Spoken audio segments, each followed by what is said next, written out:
بسم الله الرحمن الرحيم. الحمد لله رب العالمين، والصلاة والسلام على أشرف الأنبياء والمرسلين سيدنا محمد وعلى آله وصحبه أجمعين.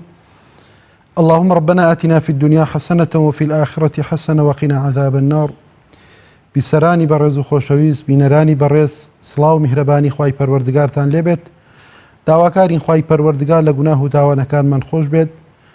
داواکارین خوای پەروەردگار ڕۆژوەکانمان، نوێژەکانمان، تاعەت و عیبادەتەکانمان لێ قبوڵ بفەرمێت. یەکێک بین لەو بەندانەی کە خوای پەروەردگار لەم مانگی ڕەمەزانەدا لە گوناه و تاوان و کەم و کورتیەکانیان خۆش بووە. بەڕێزان و خۆشەویستان، ئێمە لە کۆتا ساتەکانی مانگی ڕەمەزانی پیرۆزداین. لە شەوەکانی لەیلەتول القەدرە بە پێویستی ئەزانین باسی گەورەی و فەزڵ و گەورەی مانگی ڕەمەزان یاخود شەوەکانی لەیلەتول القەدر بکەین. خوای پەروەردگار سوبحانەه وتەعالا ئەگەر تەماشای قورئانی پیرۆز بکەین، خوای پەروەردگار لە یەکێک لە سوورەتە پیرۆزەکانی قورئاندا باسی گەورەی لەیلەتول القەدری کردووە. بۆیە من و تۆی مسلمانیش کە لە کۆتایی مانگی ڕەمەزانی پیرۆزداین و لە شەوەکانی لەیلەتول القەدراین، زەرورە ئەم شەوانە زیندوو بکەینەوە بە شەو نوێژ، بە قورئان خوێندن، بە ذیکر و تەهلیلە، بە کار و کردەوەی چاکە. کاتێک کە ئێمە خۆمان بە ئومەتی ئەو پێغەمبەرە ئەزانین صلی الله علیه وسلم، ئیدعا و بانگەوازی ئەوە ئەکەین کە ئێمە ئومەتی پێغەمبەرین، ئیدعا و بانگەوازی ئەوە ئەکەین کە ئێمە سنەتی ئەو پێغەمبەرە زیندوو ئەکەینەوە صلی الله علیه وسلم. بەڕاستی ئەبێ ئێمە لە کاتەکانی ژیانماندا، لە هەموو ساتەکانی ژیانماندا تەماشای ژیانی پێغەمبەر بکەین صلی الله علیه وسلم. پێغەمبەری خۆشەویست، پێغەمبەری ڕابەرمان چۆن بووە، بەڕاستی ئێمەش ئەبێ ژیانی خۆمان ئاوا بەڕێ بکەین. بۆیە پێغەمبەری خوا صلی الله علیه وسلم کاتێک کە لە مانگی ڕەمەزانی پیرۆزدا ئەگەیشتە دە ڕۆژەکەی کۆتایی یاخود دە شەوەکەی کۆتایی، دایکی ئیمانداران عایشە ئەفەرمێ پێغەمبەری خوا صلی الله علیه وسلم کاتێک کە ئەگەیشتە ئەو دە شەوە ئەحیا اللەیلە، پێغەمبەری خوا صلی الله علیه وسلم شەوەکانی بە تاعەت و عیبادەت و خواناسی زیندوو ئەکردەوە. شەوەکانی زیندوو ئەکردەوە بەوەی لە ڕۆژدا چەندەی عیبادەت و تاعەت دەکرد، لە شەودا زیاتر و زیاتر، لە شەودا نەئەخەوت. بۆیە لە فەرمودەی تردا هاتووە پێغەمبەری خوا صلی الله علیه وسلم لەو دە شەو و دە ڕۆژەدا لە مزگەوتەکەی خۆیدا ئیعتیکافی ئەکرد و نەئەچوە دەرەوە بۆ هیچ کارێک، ئیلا ئەگەر شتێک زۆر زۆر پێویست بۆ ئاژنە پێغەمبەری خوا عەلەیهی سەڵات وسەلام لەو دە شەو و ڕۆژەی کۆتایی مانگی ڕەمەزانی پیرۆزدا ئیعتیکافی ئەکرد و لە مزگەوتە ئەمایەوە. بۆیە پێغەمبەری خوا عەلەیهی سەڵات وسەلام ئەم شەوانەی زیندوو کردوێتەوە بە تاعەت و عیبادەت و خواناسی، بە شەو نوێژ، بە قورئان خوێندن، بە دوعا و نزا و پاڕانەوە، بە کار و کردەوەی چاکە، بە نەسیحەت و ئامۆژگاری سەحابە بەڕێزەکانی خۆی صلی الله علیه وسلم. هەر بەوە نەئەوەستا پێغەمبەری خوا صلی الله علیه وسلم و ئەیقەظ ئەهلەه، پێغەمبەری خوا صلی الله علیه وسلم هەر بۆ خۆشی نا، بەڵکو بەڕێزان پێغەمبەری خوا لەگەڵ ماڵ و منداڵە بەڕێزەکەیدا خێزانەکانیشی هەڵ ئەستان و ئەیفەرموو ئەم شەوانە بەڕاستی شەوانێکی گەورەن، شەوانێکی پیرۆزن، تاعەت و عیبادەتیانە تایبەتە، بۆیە ئێوەش هەستن و عیبادەت و تاعەتیان تیا بکەن. وجد وشد المئزر، پێغەمبەری خوا صلی الله علیه وسلم هەتا زانایانە فەرموون کۆمەڵێک عیبادەتی تایبەتی لەم شەوانەدا ئەکرد، لە غەیری ئەم شەوانەدا عیبادەتانەی نائەکرد. وشد المئزر، پێغەمبەری خوا صلی الله علیه وسلم خۆی کۆ ئەکردەوە. چۆن کەسێک بچێ بۆ سەفەرێکی دووری لەبەر بێ، چۆن خۆی کۆ ئەکاتەوە، خۆی ئامادە ئەکا، پێغەمبەری خوا صلی الله علیه وسلم بەو شێوەیە خۆی بۆ شەوەکانی قەدر ئامادە ئەکرد.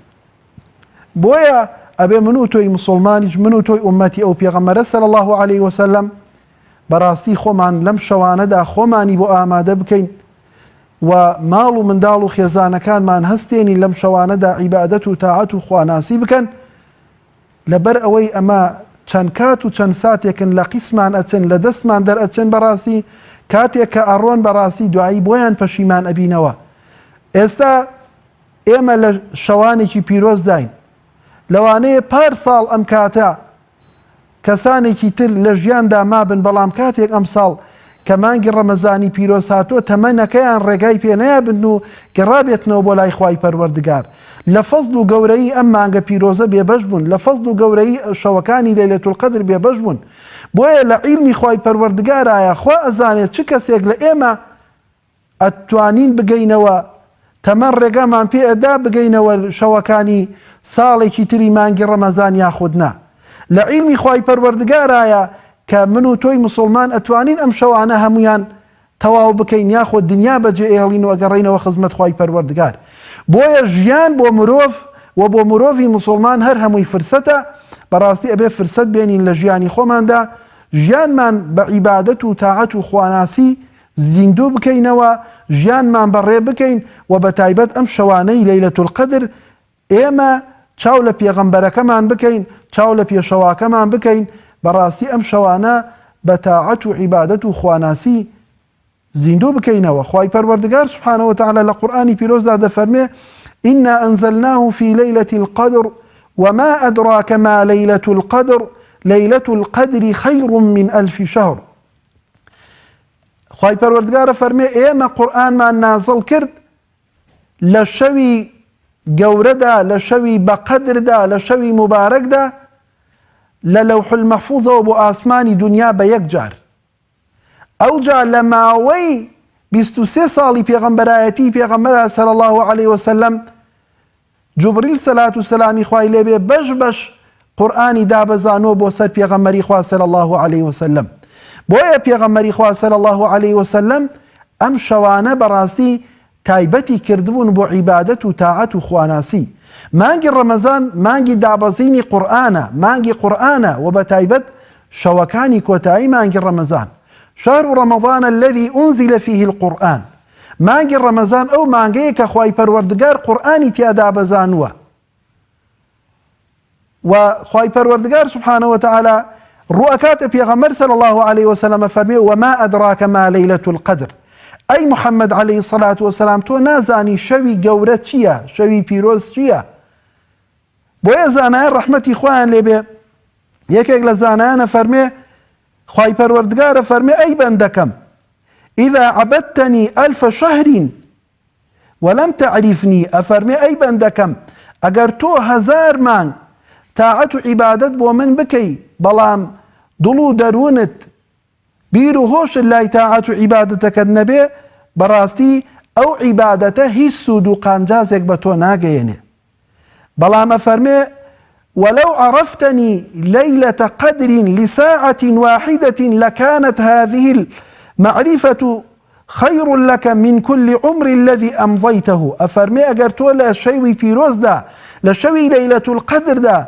أجر چند ساعتي چي كم كان چند ساعاتي چي كم عبادته تعد ومن بكي بدلو دروني چي باكوا بوشي وازي كمن داوام ليكردوا أو بو همو تمنت كافي شافیە بۆ هەموو تەمەنت بەسە بەڕاستی ئەو عیبادەتە بۆیە خوای پەروەردگار سبحانه وتعالى ئەفەرمێ ڕوئەکاتە پێغەمبەر وما أدراك ما ليلة القدر ئەی محەممەد عليه الصلاة والسلام تۆ نازانی ليلة القدر چییە شەوی پیرۆز چییە شەوی گەورە چییە ليلة القدر خير من 1000 شهر عیبادەت و تاعەت لەو شەوە پیرۆزەدا لەو شەوە گەورەدا بەڕاستی خێر و پاداشتی 1000 مانگی هەیە کە ئەگەر لێکی بدەیتەوە 83 ساڵ و 4 مانگەکە کەواتە ئەگەر من و تۆ تەمەنیشمان کەم بێ بەڵام خوای پەروەردگار ئەو فەزڵ و گەورەیەمان لەگەڵا بکە ئەو بەخششەمان پێ ببەخشێ لە تەمەنمانە چەند جارێک بگەین بەو شەوە پیرۆزە بەو شەوە گەورەیە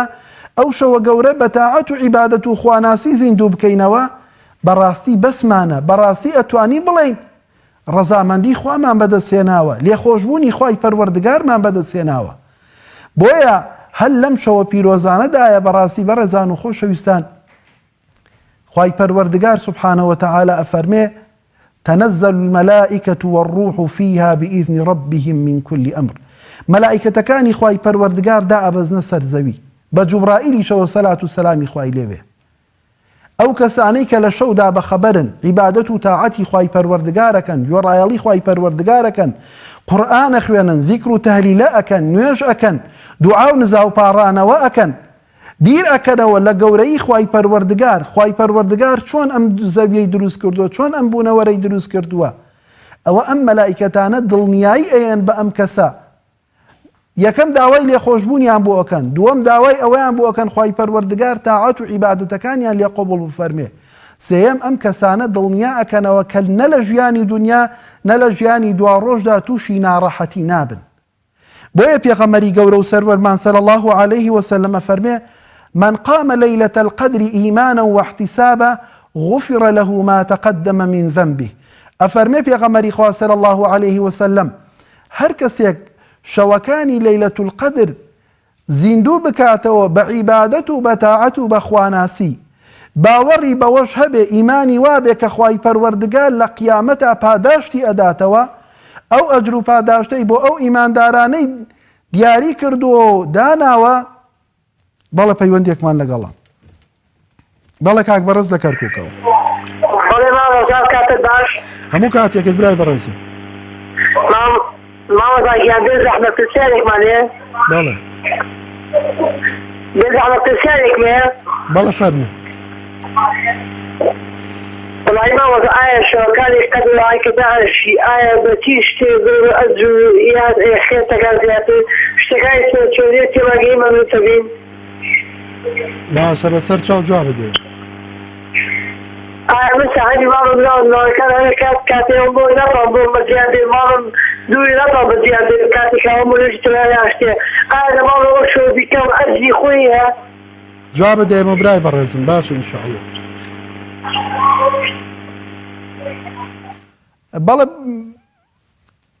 بەڵێ باوکی عایشەمان لەگەڵە لە حەج. باشە بەڵێ فەرموو. والله مامۆستا پرسیارێکمان هەبوو ئەگەر بەڵێ فەرموو.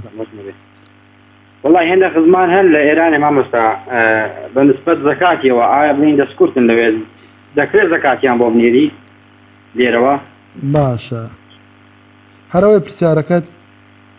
والله ئەو پرسیارن هەبوو ئەگەر عەزیەت نەبێت جوابت دابینەوە. ئینشاءڵڵا جواب بدەیمە برای بەڕێز.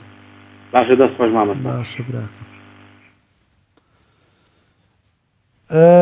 سەبارەت بە پرسیاری کاک بەڕێز شەوی لەیلەت القەدر ئێمە لە هەموو عیبادەت و تاعەتەکان بەڕاستی ئەوەی کە ئەزانی قورئان بخوێنێ با قورئان بخوێنێ، لەبەر ئەوەی شەوەکە درێژە تۆ بەشی هەموو ئەتوانی کاتەکانی خۆت تەوزیعکەی دابەشیان کەی بەسەر ئەو عیبادەتانەی کە ئەیکەی، لە بەشێکیا شەو نوێژ بکە، لە بەشێکیا قورئان بخوێنە، لە بەشێکیا ذیکر و تەهلیلە بکە، لە بەشێکیا دوعا بکە، لە بەشێکیا بیر بکەرەوە و کاتێک دانێ بیر بکەرەوە لە گەورەی و دەسەڵاتی خوای پەروەردگار کە ئەمەش یەکێکە لە عیبادەتەکان، لە بەشێکیا سڵاوات بدە لە پێغەمبەر صلی الله عليه وسلم، لە بەشێکیا هەتاکو ئیمامی نەووی فەرمێ ڕەحمەتی خوای لێبێ فەرمێ سونەت وایە ئەو کەسانی کە لەیلەت القەدرا دائەنیشن کاتێک دوعا و نزا و پاڕانەوە ئەکەن کە بۆ خۆیان ئەپارڕێنەوە، بۆ براکانیان بپارڕێنەوە، بۆ خوشکە مسلمانەکانیان پارڕێنەوە، ئەوانەی کە نەخۆشن، ئەوانەی کە سەریەشن، ئەوانەی کە موشکیلیان هەیە، ئەوانەی کە منداڵیان نیە، ئەوانەی کە منداڵی نەخۆشیان هەیە، بۆ ئەوانەش دوعا بکەی. بەڕاستی وەکو پێغەمبەری خوا عەلەیهی سەڵات وسەلام لە فەرموودەکەدا ئەفەرمێ یەکێک لەو دوعایانەی کە خوای پەروەردگار قبوڵی ئەکا ئەوەیە ئەم ئینسانە بۆ برایەکی بۆ خوشکێکی ئەپارێتەوە بەبێ ئەوەی ئاگای لێبێ مەلایکەتێکیش خوای پەروەردگار دایناوە ئەم مەلایکەتە دوعا ئەکا کاتێک کە ئەم دوعا ئەکا ئەڵێ خوای پەروەردگار ئەوەی کە ئەم دوعای بۆ ئەکا و داوای بۆ ئەکا بۆ برا و خوشکە مسلمانەکەی خوای پەروەردگار بە هەمان شێوە ئەمەش بە خۆی ببەخشی. سەبارەت بە بەشی دووەمی پرسیارەکە ئایا ئەتوانی هەر لە مزگەوتا بێ یاخود ئەتوانی لە ماڵێش دانیشی؟ بەڕاستی ئێمە ئەگەر دیقەت بگرین زۆرێک لە عیبادەت سونەتەکان ئەتوانی لە ماڵێش دانیشی بە شەرتێک ئەگەر خەول لێ نەکەوێ. پێغەمبەری خوا صلی الله عليه وسلم چۆن ئەفەرمێ نوێژی جەماعەت نوێژی فەرز لە مزگەوتا 27 خێری هەیە، ئەفەرمێ لە فەرمودەیە هاتووە پێغەمبەری خوا عەلەیهی سەڵات وسەلام فەرمێ نوێژی سونەتیش لە ماڵێ 27 ئەوەندەی خێر و پاداشتی مزگەوت هەیە کە تۆ نوێژی سونەت لە مزگەوت بکەی. کەواتە ئەتوانی عیبادەتەکان لە ماڵێ بکەی، ئەتوانی هەدا لە فەرمودەیە هاتووە پێغەمبەری خوا عەلەیهی سەڵات وسەلام فەرمێ ئێوە ماڵەکانتان مەکەن بە گۆڕستان تاعەت و عیبادەتی تیا نەکەن، بەڵکو هەر عیبادەتەکانتان لە مزگەوت بکەن. کاتێک کە تۆ ئەتوانی لە ماڵێ شەو نوێژەکانت بکەی، لە ماڵێ قورئانت بخوێنی، لە ماڵێ ذیکر و تەهلیلە بکەی، لەوانەیە لەگەڵ خێزان و هاوسەرەکەتا لەگەڵ مناڵەکانتا بتوانی نوێژەکانتان بە جەماعەت بکەی. بەڕاستی ئەمە باشترە لەوەی کە تۆ لە مزگەوتی شدابی هەندێک کات باڵە کاک سەید مەجیدمان لەگەڵە لە هەولێرەوە. السلام عليكم مامۆستا گیان. وعەلەیکم سەلام وەرەحمەتوڵڵاه. مامۆستا گیان باشی؟ باشی برای بەڕێزم. مامۆستا سوالێکم بۆ مامۆستا. بەڵێ فەرموو. لنسبة نوێژی تەراویح ئیشارەتیش نەکرد جەنابەت کە لە مزگەوت سکەی زیاترە بەڵام ئەوەی کە نەتوانێت قاچی دەشریان نەخۆشیێکی هەبێ لە ماڵەوە دابنیشێ هەر ئیشەڵا خوا بۆ دەنووسێ. بەڵێ. ونسبة شەو نوێژیش سنەتەکانی دوای فەرض ئەگەر لە ماڵش بیکەی خێرتە یان مزگەوت سنەتەکان بن نوێژ جەماعەتەوە لە مزگەوت خێری زیاترە بەڵام مەنەفە سنەتەکانەوە لە ماڵی دیکەیان لە مزگەوت خێری زیاترە. بەڵێ با جواب بدەیە من. خوا مەوفەقت کە سەلامەت. بەڵێ خوشکە سۆما لە سلەیمانیەوە.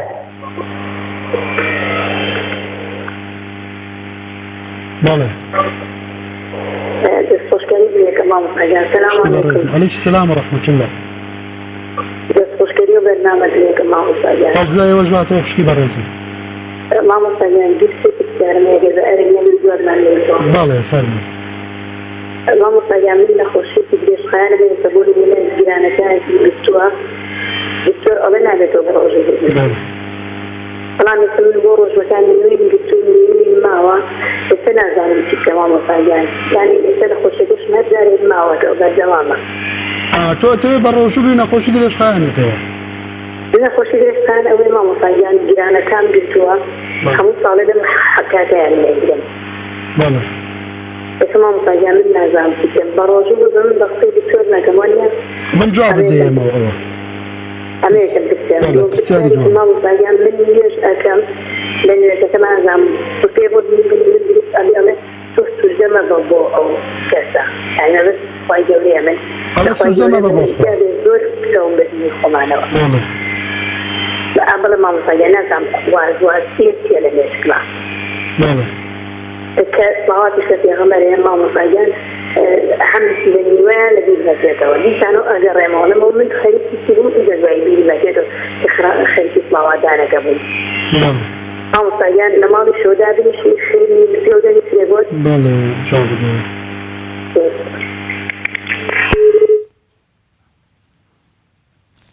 بەڵێ خوشکە پەیمان لە چەمچەماڵەوە. السلام علیکم ماما. وعەلەیکم سەلام وەرەحمەتوڵڵاه. دەستخۆشی بەرنامەکەتان لێرەکەم. سەلامەت بی خوشکی بەڕێزم. دەستیەوەش خۆش بێ. یە زەحمەت پرسیارێکمانە. بەڵێ. ختمەی قورئان بۆ چەند کەس دەبێ؟ بەڵێ. نەخۆشێکمان پێ بێ زەحمەت دوعای خێری بۆ بکە. ئینشاءالله. خوای گەورە شیفای بۆ بنێری یا ڕەب. زۆر سپاس مامۆستا ئەگەر کەسێک بێوێ ختمی قورئان بکە بۆ نمونە ئەگەر بۆ چەند کەس بوو ئەتوانێ ئەو کەسێش کە بۆی کراوە ناوەکەی پێکراوە ئەو نیازێکە لە دڵیای پێیکە. بەڵێ. یعنی مەبەستی پێ چییە ئەو نیازەی لە دڵیایت؟ ئەنت من مامۆستا من ئەمە ختمی قورئان بکەم ناوی خوشکێکمی تێکەم ئەڵێم بۆ ئەویش بێ. بەڵێ. ئیتر ئەو بۆ ناو نیازە لە دڵێتی کە من نایزانم بۆ ئەو شەدێ. باشە جواب بدەیە من ئینشاءالله. دەستەکانم خۆش بەخوای گەورە پاداش بداتن. وا سەلامەتکە خوشی بڕ. بەڵێ کاک ڕەزا لە بازیانەوە. مامۆستا گیان. بەڵێ فەرموو. مامۆستا گیان پرسیارەکەم ئەوەیە من داویستم بۆ لەیلەتول قەدر. بەڵێ. جا جۆرم حەدیثانە ئەگەر خێرم ئەگەر یان هەر نوێ شەو نوێژ بکەم باشترە مامۆستا گیان. باشە جواب بدەیەمەوە. ئەسە بڕێ باوکم جوابەکەشم ئەوەی ترژام مەسەلەی زەکات ئایا قەرز لایەکێک بێت زەکات ئەگەر دەدە و زەکاتێک کرێ یان ناکەوێت مامۆستا گیان. باشە جواب بدەیەمەوە. باشە بڕێ باوکم دەستە خۆش بە قوربانم. بەڵێ. بەڵێ خوشکە سەنا لە سلەیمانیەوە. بەڵێ. قسەم کردوتە چی؟ بەڵێ. بەڵێ فەرموو. دەی مامۆستا گیان زەحمە نەبێ. بەڵێ. زەحمە نەبێ ئەم نوێژە تەراویانەکەی پێمانێ لێ لە قەدر چەند ڕکاتە؟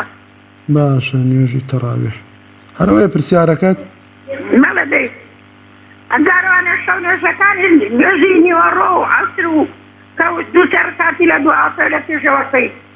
باش ئەوەش بۆ ڕوونەکەم ئینشەڵا دایکی بەڕێز لێمە قوربان 4 کاتی پێش عەسر بۆت باس دەکەم ئینشاءڵڵا نوێژی سونە باشەوە قوربانم بێ باش ئینشاءڵڵا لێ خوان لەدەم بەڵێ بەڵە خوشکە ئاشتی کۆتا پەیوەندیە لە چەمچەماڵەوە ئەلو مامۆستا باشی باشی خوشکی بەڕێزم وەڵڵا پرسیارێکمان هەبوو بەڵێ فەرموو خوشکی بەڕێزم مامۆستای من خاتێ نوێژەکەین بەڵێ کانێژەکەین ئاوا بۆ نمونە خۆ دەڵێ پێغەمبەر صلی الله علیه وسلم ئێمە زەکاتمانی بێ صلی الله علیه وسلم یان دوای ئەوە بینین باشە هەرەوەیە پرسیارەکەت هەرە پرسیارەمانە بوو باشە جواب بدێمەشە دەست خۆش بێت خوان لەگەڵ خوات باشە ئینشاءڵڵا جوابی ئەو بەڕێزانە ئەدەینەوە پرسیارەکانیان ئەوەی فریاکەوتین جوابی کاک بەڕێزماندایەوە بەڵێ شەوی لەیلەتول القەدر یعنی ئەوەی تۆ لە ماڵەوە ئەتوانیت هەموو عیبادەتەکان بکەی و عیبادەتی سنەت لە ماڵەوە باشتریشە وەکو پێغەمبەر صلی الله علیه وسلم لە زۆر فەرمودەدا باسی نوێژە سنەتەکانی کردووە ئێمە ئەتوانین ماڵەکانمان پێغەمبەر فەرمێ لا تجعلوا بيوتكم مقابر فەرمێ ئێوە خانووەکانتان ماڵەکانتان مەکەن بە قەبر و گۆڕستان و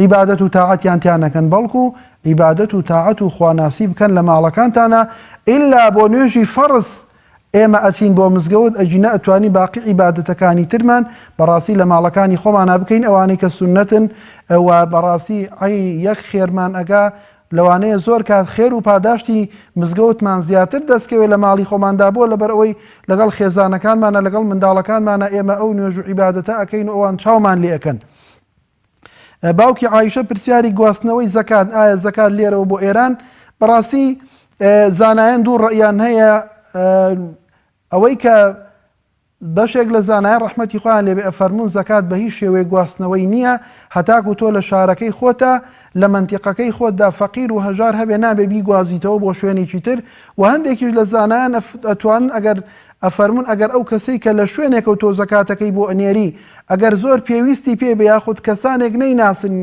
یان کەس زەکاتی نەداتوێ ئەتوانی ئەندازەیەک لە زەکات و ماڵی خۆتی بۆ بگوازیتەوە بۆیە ئەگەر ئەم برا بەڕێزە یاخود کەسانێکی تر کە خزمیان هەیە لە دەرەوەی شارەکەی خۆیان لە دەرەوەی وڵاتەکەی خۆیان بە ئەندازەیەک ئەتوانن زەکاتەکەیان بکەن بە دوو بەشێکیان بنێرن بۆ ئەوان و بەشێکیان لە فەقیر و هەژاری منتیقەکەی خۆیان گەڕەکەی خۆیان شارەکەی خۆیان تەوزیع بکەن بۆ لەوانەیە ئەم کەسە کۆمەڵێک لە فەقیر و هەژار چاویان لە دەستی ئەمەوە بێ بەڵام ئەگەر ئەم هیچ ئاوڕیان لێ نەداتەوە لەوانەیە ئەوانیش مەویز بن لەم کەسە کاک سەید مەجید باسی ئەوەی کرد نوێژی تەراویح لە ماڵەوە ئەوە باسی ئەومان کرد بەڵێ نوێژی تەراویح لە ماڵەوە ئەکرێ نوێژی شەو نوێژ لە ماڵەوە ئەکرێ پێغەمبەری خوا صلی الله علیه وسلم ماوەیەک سەرەتای ئەوەی کە نوێژی تەراویحیە کرد لە مزگەوت دەیکرد چەند شەوێک کردی دوایی چووە ماڵەوە نەهاتەوە پرسیاریان لێکە پێغەمبەری خوا عەلەیهی السەڵاتو وەسەلام فەرمووی ئەترسم لەوەی کە خوای پەروەردگار نوێژی تەراویح لەسەر خۆم و لەسەر ئوممەتەکەم واجب بکە بۆیە نوێژەکانی پێغەمبەر صلی الله علیه وسلم لە ماڵەوە ئەکەن نوێژی تەراویحەکانی هەتاکو سەردەمی ئیمامی عومەر نوێژی تەراویح لە ماڵەوە کراوە بەڵام سەردەمی ئیمامی عومەر ڕەزا و ڕەحمەتی خوای لێبێ ئەیبینی لە مزگەوتە موسڵمانان و سەحابە بەڕێزەکانی پێغەمبەر صلی الله علیه وسلم هەر لە ناو مزگەوتە هەر بەش بوون و هەر دوانوسیان لەلایەکەوە نوێژ ئەکەن بۆی ئیمامی عومەر هەمویانی کۆ کردەوە و یەکێک لە سەحابە بەڕێزەکانی کرد بە ئیمامیان و فەرمووی ئێوە نوێژی تەراویحەکانتان بە جەماعەت بکەن بۆیە نوێژی تەراویح لەو کاتەوە لە مزگەوت کراوە ئەجینا لە سەردەمی پێغەمبەر صلی الله علیه وسلم نوێژی تەراویح لە ماڵەوە کراوە بۆیە ئێمە ئەگەر عوزرێکی شەرعیمان هەبوو ئەوە بەڕاستی بۆ هەموو عیبادەتەکان کاتێک کە عوزری شەرعیت هەیە ئەتوانی لە ماڵەوە بیکەی ئەگەر عوزری شەرعیشت نەبێ وا باشە بچی بۆ مزگەوت بۆ لەبەر ئەوەی تۆ لەوانەی لە ماڵەوە نتوانی بە جەماعەت بیکەی ئەگەر لە مزگەوت بێ بە جەماعەت دەیکەی خوشکە سۆما لە سلێمانی پرسیاری ئەوەی کرد نەخۆشی هەیە لەوانەیە ئەگەر خوشکی بەڕێزم تۆ هەر نەخۆشیەکەت هەیە هەر بەڕێزێک هەر نەخۆشیکی هەیە دکتۆرەکەی پزیشکەکەی کە پێی ئەڵێ ئەو کاتێککە تۆ بە ڕۆژوو ئەبی ئەو ڕۆژێ بۆ نەخۆشیەکەت خراپە یاخود نەخۆشیەکەت لێ هەڵ ئەداتەوە نەخۆشیەکەت لێ خەسترەکە بەڕاستی لەم کاتەدا تۆ پێویست ناکە بە ڕۆژووبی کاتێککە زانیتت چابوویتەوە بە یەکجاری قەزای کەرەوە ئەگەر نەخۆشەکە و درێژخایەن بوو نەدەتوانی ڕۆژوو بگری کەفارەتەکەی بدە ئینشاءالله خوای پەروەردگار بە سۆز و میهرەبانە و خوای پەروەردگار شتێک داوا ناکا کە مرۆڤەکان لە توانایانە نەبێ.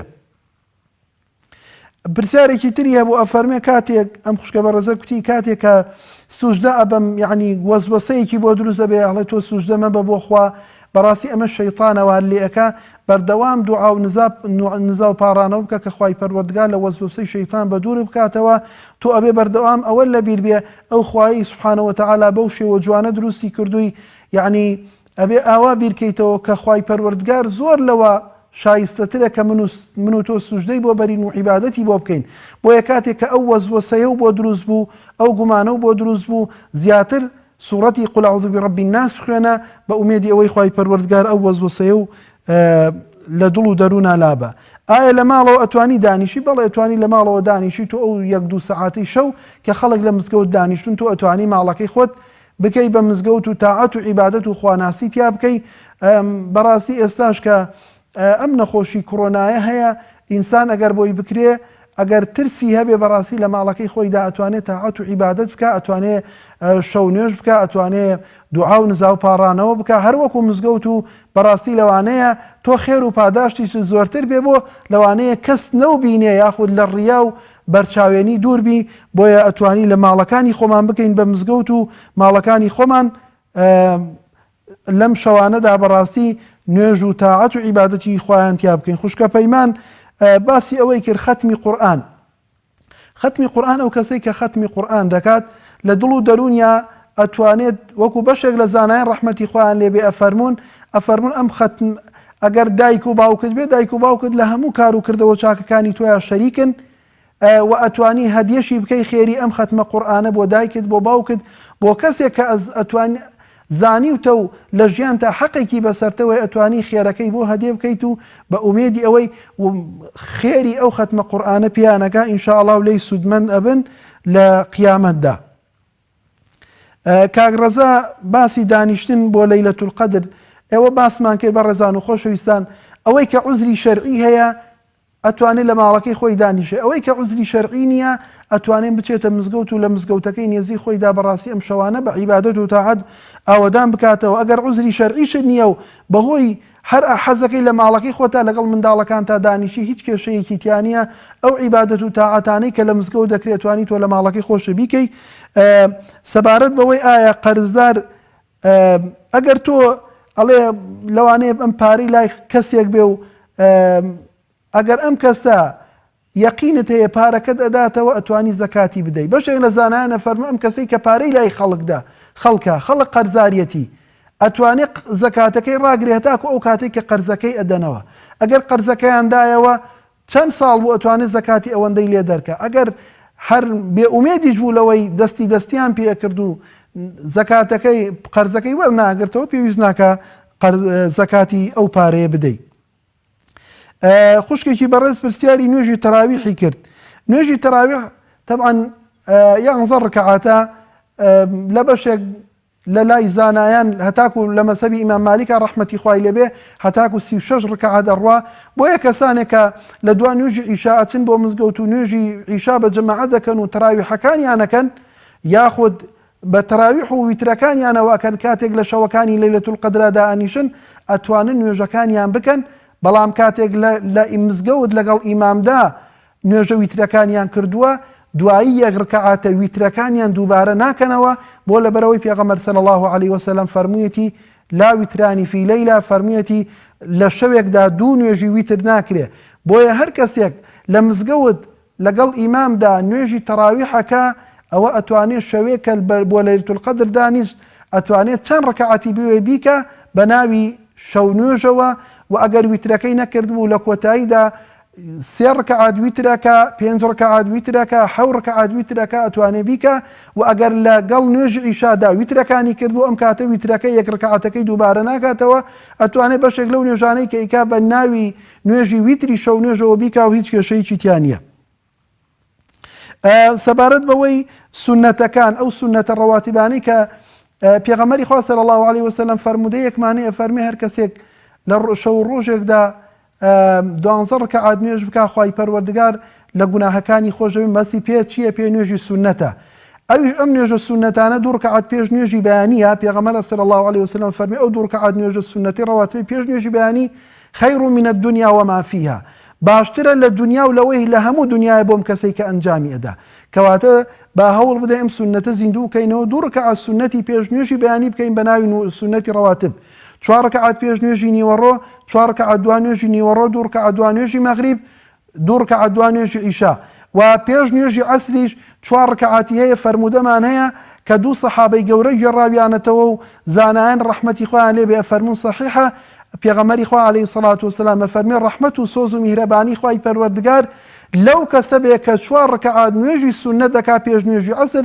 2 ڕکعات ئەنجامی بدەین 2 ڕکعات دەکەیت و سەلام ئەدەیتەوە 2 ڕکعاتی کە ئەکەی بەبێ گومان هەر کەسێک لە ئێمە ئەو سونەتە بکە ئینشاء الله ئەو دوعای پێغەمبەری خوا صلی الله عليه وسلم ئەیگرێتەوە خوای پەروەردگار ڕحم و سۆز و میهرەبانی خۆی لە دنیادا بەسەریدا ڕێژێ و بەو دوعا پیرۆزەی پێغەمبەری خوا صلی الله عليه وسلم خوای پەروەردگار لە قیامەتیشا لێی خۆش ئەبێت خوشکە ئاشتی پرسیاری ئەوەی کە جاری وایە تۆ لە نوێژ دای باسی پێغەمبەرەکرێ صلی الله عليه وسلم ئایا لە نوێژەکەدا کە کەسێک لە دەرەوەی نوێژەکە ئەڵێ پێغەمبەر تۆ لە نوێژەکەدا ئەتوانی بڵێی صلی الله عليه وسلم نەخێر تۆ ناتوانی لە ناو نوێژدا سڵاوات بدەی لە پێغەمبەر صلی الله عليه وسلم و گوناهباریش نابی بۆ لەبەر ئەوەی تۆ لە نوێژدای ئەو کەسەی کە باسی ئەکا بەڕاستی ئەو کەسە ئەبێ سڵاوات بدا لەسەر پێغەمبەر صلی الله تعالی عليه وسلم بۆیە بەڕێزان و خۆشەویستان ئێمە لە کۆتا شەوەکانی مانگی ڕەمەزانی پیرۆزداین و لە شەوەکانی لەیلەتول القەدراین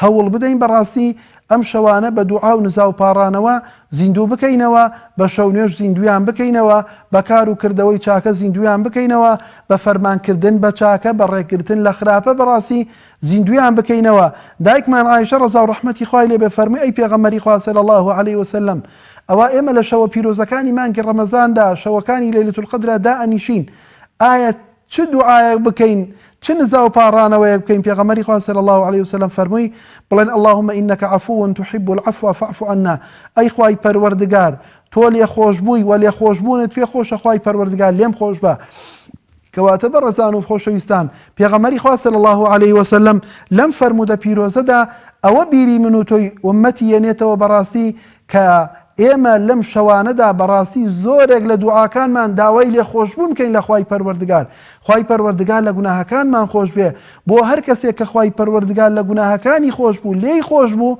بەڕاستی ئەم کەسە سەربەرزە لە دنیا و لە دوا ڕۆژدا بۆیە بەڕاستی ئەبێ دوعا و نزا و پاڕانەوە زۆر بکەین و ئێمە دوعا و نزا و پاڕانەوە ئەبێ بە عیبادەت تەماشا بکەین پێغەمبەری گەورە و سەروەرمان صلی الله عليه وسلم ئەی فەرموو الدعاء هو العبادة یاخود ئەی فەرموو الدعاء مخ العبادة دوعا بۆ خۆی دوعا عیبادەت و تاعەتە بۆ تۆ دەست بەرز ئەکەیتەوە دڵ و دەروونت ڕوو ئەکەیتە خوای پەروەردگار داوا ئەکەی لە خوای پەروەردگار هیچ کەسێکی تر بە شایستەی ئەوە نازانی کە دوعا و نزا و پاڕانەوەی لێ بکەی لێی بپاڕێتەوە ئیلا ذاتی خوای پەروەردگار نەبێ بۆ لەبەرەوەی لە زۆرێک لە پێغەمبەران سەلات و سەلامی خۆیان لێبێ ئەگەر تەماشا بکەین لە قورئانی پیرۆزە زۆرێک لە پێغەمبەران دوعا و نزا و پاڕانەوەی تایبەتیان هەبووە کەواتە پێغەمبەران ئێمەیان فێر کردووە لە ژیانی خۆیاندا ئێمەش دوعا و نزا و پاڕانەوە بکەین پێغەمبەری خوا صلی الله عليه وسلم بەردەوام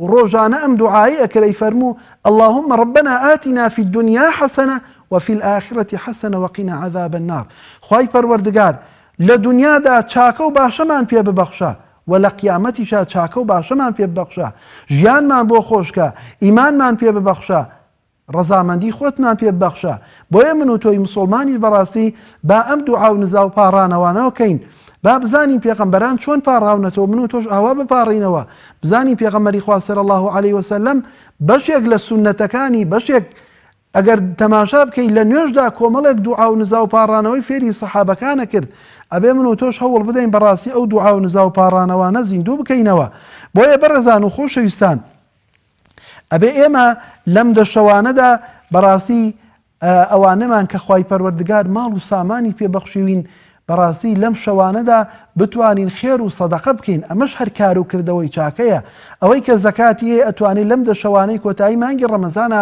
ماڵەکەی ببەخشێ زەکاتەکەی بدا بە فەقیر و هەژارەکان دڵی فەقیر و هەژارەکان خۆش بکەین دڵی بێباوکەکان خۆش بکەین دڵی ئەو کەسانە خۆش بکەین کە لەوانەیە چاویان لە دەستی من و تۆ بێ بە ئەندازەیەکی کەم لە ماڵ و سامانەکەمان دڵیان خۆش بکەین پێغەمبەری خوا عەلەیهی سەڵات وەسەلام فەرموویەتی ئێوە سەدەقە و کار و کردەوەی چاکە بەکەم مەزان ئەگەر بە زەردەخەنەیەکی بێ کە بەرامبەر بە برا موسڵمانەکەتان بە خوشکە موسڵمانەکەتان کە ئەنجامی ئەدەن ئەی ئەوەی کە تۆ دراوسێکەت خزمەکەت هاوسێکەت هاونیشتیمانەکەت هیچی نییە چاوەڕێی دەستی تۆکە ئەچی 100,000 بۆ ئەبەی 50,000 بۆ ئەبەی دڵخۆشی ئەەکەی پێداویستیەکانی جێژنی بۆ ئەبەی ئەم کەسە بەڕاستی ئەبێت چەندە خۆش بێ بەڕاستی چەندە دڵخۆش بێت چەندە دوعا و نزا و پاڕانەوەت بۆ بکە بۆیە بەشێکی تر لە عیبادەت و تاعەت و خواناسی لەم شەوانەدا ئەوەیە بەڕاستی ئێمە بەشێک لە ماڵ و سامانەکانمان ببەخشین ئەوەی کە زەکاتی شەرعیمان هەیە زەکاتی واجبمان هەیە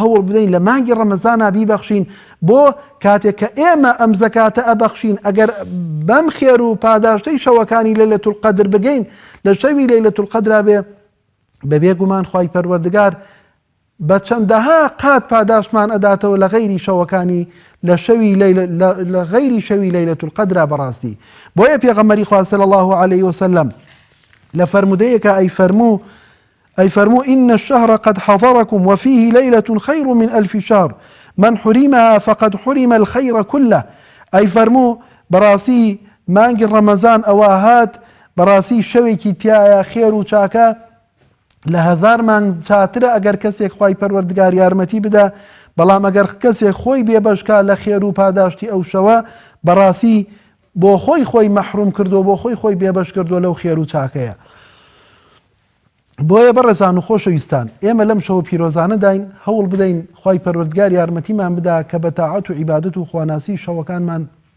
زیندوو بکەینەوە یا ڕەبی خوای پەروەردگار لە خێر و پاداشتی شەوی لەیلەتول قەدر بێبەشمان نەکەی خوای پەروەردگار ڕوحمان پێ بکەی لە گوناه و تاوانەکانمان خۆش بی بەم شێوەیە هاتینە کۆتایی بەرنامەکانمان خوای پەروەردگار لە گوناه و تاوانی ئێوەش خۆش بێ